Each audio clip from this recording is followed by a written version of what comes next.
teropong gabus. Tuh kan karena Bapak nggak pernah makan ikan makanya agak Iya tahu. Betul. Tuh benar. Betul. Jadi orang yang mau makan ikan itu asetil kolin otaknya itu selalu siap dan kadarnya tinggi. Oleh karena otaknya lebih baik. Pak, Jepang. Kalau aku ikan, aku liwatin gini-gini langsung kabur. Tuh, ikan aja takut maksudnya dia tuh. Apa 3,5 tahun nggak cukup? Apa ngejajah? Masih ada aja yang tertinggal kali tentaranya ini. Nah, sekarang kita lihat gambar. Ya. Bagaimana orang yang tidak suka makan ikan. Ya. Banyak orang Indonesia yang pendek, Pak, dan kurang gizi akibat tidak makan ikan. Pak Jarwo sendiri. Iya.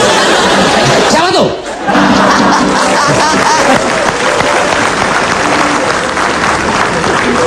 Nah, Bapak boleh lihat di sini. Ini apa nih? Ini perbandingan di negara-negara ASEAN. Ya. Rata-rata penduduk Indonesia itu 147 cm. Meter sama aja. Ya.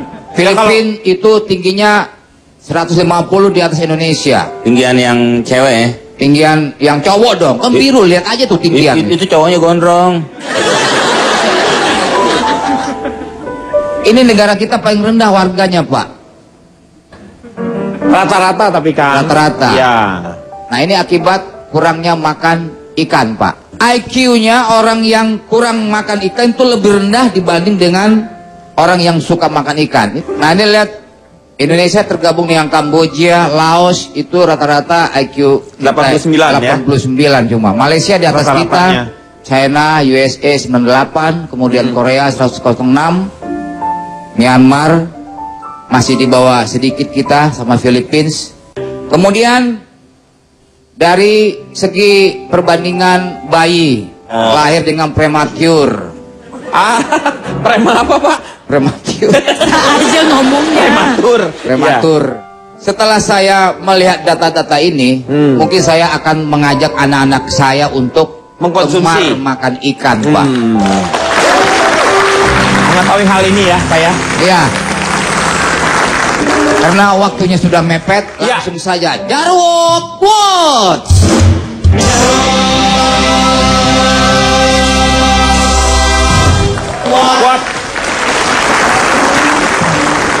Keliling-keliling kita ke Jakarta, janganlah lupa kamu makan. Wajibkan pada anak kita, mari kita untuk makan ikan. Itu pantun, Pak, bukan pantun. Itu pantun. Nggak seru, nggak seru. Yang ngebedain dong pantun sama quote. Ya sama aja, yang penting ada pesan. Iya. Bianca sekarang, silakan. Bianca dari mana? Aku itu dari manusia yang bohai dan seksi lantaran suka diurut. Wih, disingkat apa tuh? Mabok laut. Oke, di sini mungkin aku nggak setuju dengan Pak Jarwo karena di sini aku pencinta ikan banget, Kang Denny. Aku suka banget ikan-ikan dan anak-anak muda sekarang juga banyak sekali yang mengkonsumsi ikan karena ikan sekarang kayak disajikannya lebih menarik juga gitu. Biasanya kan kalau ikan-ikan itu disajikan secara tradisional kayak digoreng doang, dipepes doang. Sekarang bisa seperti sushi, ya kan? Dan juga mungkin ada sambal-sambal dari Makassar atau dari manapun yang sangat enak banget ketika kita mengkonsumsi ikan. Cuman di sini ada yang beredar kabar kalau ikan itu sekarang sudah banyak juga yang tercemar oleh merkuri yang berbahaya, Kang Denny. Zat-zat yang berbahaya juga gitu. Makanya di sini ibu-ibu kemarin kayak aku belanja, aku ke pasar belanja, pilih ikan ini, beberapa ikan sampai rumah ikannya busuk. Udah nggak seger lagi. Nah ini kenapa masih beredar di masyarakat gitu? Aku pengen tanya sama Dokter Joko mungkin ya bisa jelasin ini gimana sekaligus juga penanganannya. supaya apa bagaimana forikan ini ada Bapak mungkin menerangkan sedikit Pak. Forikan itu bukan forikan, ada singkatannya ya Pak ya. Mbak Bianca, pertanyaannya bagus sekali dan sangat menggelitik kita masyarakat yang pantas Bapak gini-gini tadi saya perhatikan. Lula opo. Jadi begini, ikan-ikan yang tercemar itu memang kita sinyalir, dan adanya ikan-ikan yang berpengawet itu juga kita sinyalir. Jadi ibu-ibu seyogianya kalau milih ikan itu hati-hati, ya. Dari mana ikan itu berasal, ya?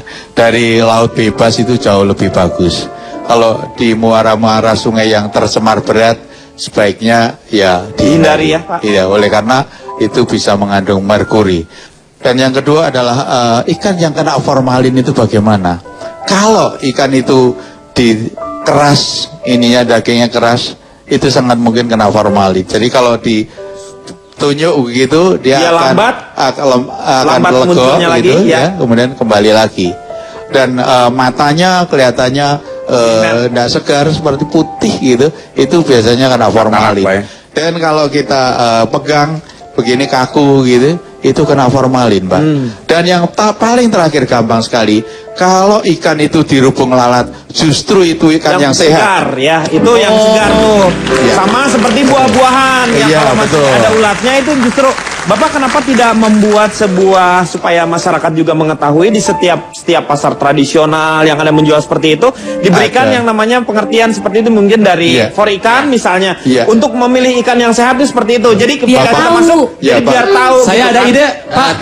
Saya ada ide kampanyenya. Gimana? Dilihat, ditunjuk, dirubung. Kan dirubung lalat. Oh. Kan tadi Bapak bilang Pan, jangan milih ikan yang ada di sungai tercemar. Ya. Jangan di muara-muara. Lah kan kita tidak tahu Pak tuh ikan dari mana. Masa saya nanyain atu-atu sama ikan? Iya, boleh. Ikannya ada plat namanya. Tapi sekarang sertifikasi itu diberlakukan. Iya. Oh, udah ada. Oleh Pak Andin, silakan diterangkan mengenai hal ini. Oh ya. Ayo Pak, mari Pak. Nggak usah, kamu di situ aja, Mek. Enggak, bukannya mau ngajak ke tempat pasar ikan. Jauh nanti. Terima kasih Pak. Denny, Pak Komeng, ada satu hal yang saya kira harus kita garis bawahi dalam hal ini, yaitu yang disebut sebagai food security approach. Faktor yang berkaitan dengan keamanan pangan. Di situ kalau tadi dipertentangkan apakah makan daging kambing atau makan daging ikan, itu semuanya terkait dengan keamanan pangan, Pak Denny. Kalau Cipan tadi makan teri, sesekali boleh juga lah makan sate kambing gitu. Jadi ada semacam kombinasi balancing keseimbangan yang saya kira Chef Harada di restoran Jepang pun ada kombinasi antara ikan dengan daging-daging yang merah. Dan KKP Bung Denny secara khusus menyediakan web kkp.go.id. Jadi kalau misalnya ada yang bingung mau nanya mana seperti apa, ya silahkan buka websitenya kkp.go.id. kkp.go.id. Bisa ditanyakan begitu Anda pencet kata kunci budidaya lele, maka keluar muncul mengenai masalah lele. Ya. Budidaya bawal. Ya. Akan muncul semuanya termasuk ikan-ikan lautnya juga, Pak, di sana, Pak. Ya, jadi Pak Jarwo ini payah. Tidak hanya 2 jenis ikan itu.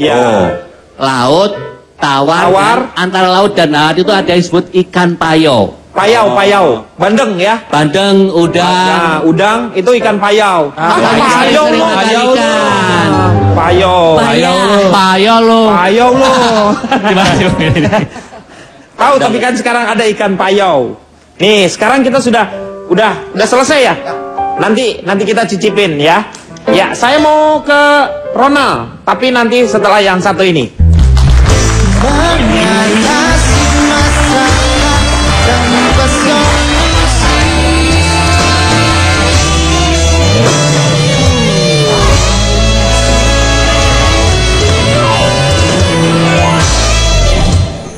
Karo saba bisa turu kenar, rauk kembung oge kudu bisa.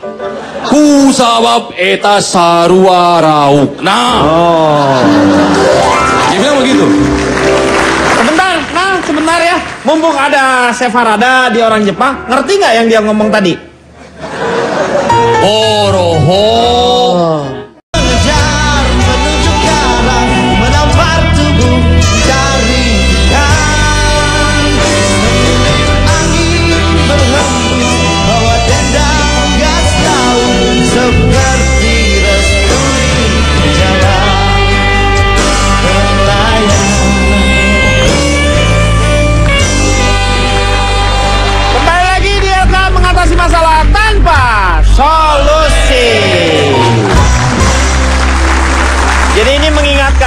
untuk para kepala pemerintahan daerah juga bisa membuat programnya. Misalnya kan ada beberapa program biasanya mereka tuh ada Senin memakai batik atau misalnya apa. Nah ada mungkin Rabu makan ikan gitu kan misalnya atau enggak Kamis. Tetapi ini benar-benar bergerak semuanya ya seluruh Indonesia. Sehingga memang kita adalah orang-orang yang bertanggung jawab terhadap generasi selanjutnya.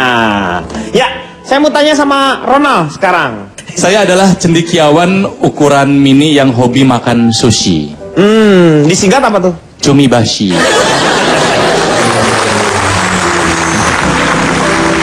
Saya cinta sama ikan. Oh, saya senang sekali makan ikan. Bahkan ketika istri saya mengandung pun, ya, tetap makan ikan buat anak saya. Jadi anak saya setengah salmon.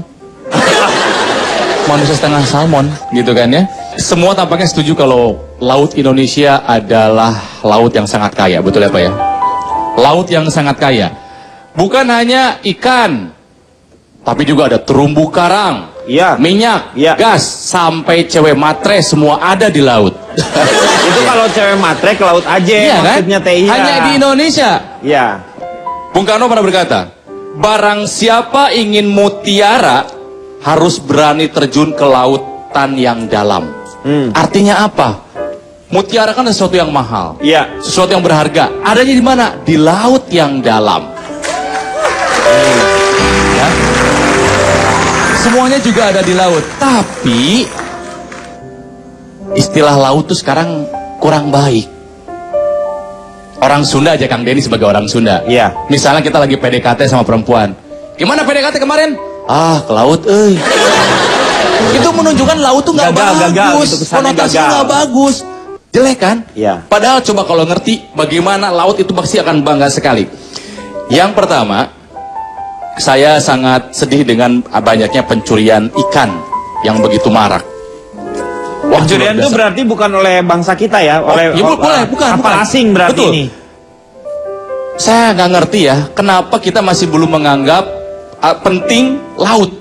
Padahal Indonesia berbatasan dengan 10 negara lautnya itu. Iya. Bisa masuk dari mana-mana, betul kan? Jumlah pencurian laut ikan itu meningkat. Yang sering tertangkap itu adalah kapal berbendera Malaysia, Filipina, Cina, Korea, Thailand, Vietnam, dan Myanmar. Terus yang sedihnya adalah Indonesia itu, kalau tidak salah saya baca ya, sekarang adalah penghasil ikan terbesar atau terbanyak kedua di dunia setelah Cina. Dan proyeksinya 2015 menjadi yang pertama di dunia. Iya. Betul Pak? Perbandingannya gini ya, ini negara udah kaya banget. Tapi Thailand atau Vietnam, lautnya kecil, kekayaan lautnya juga tidak besar. Tapi kenapa mereka bisa menjual harga ikannya 2 kali lebih mahal daripada harga yang kita jual? Mungkin produksinya lebih bagus,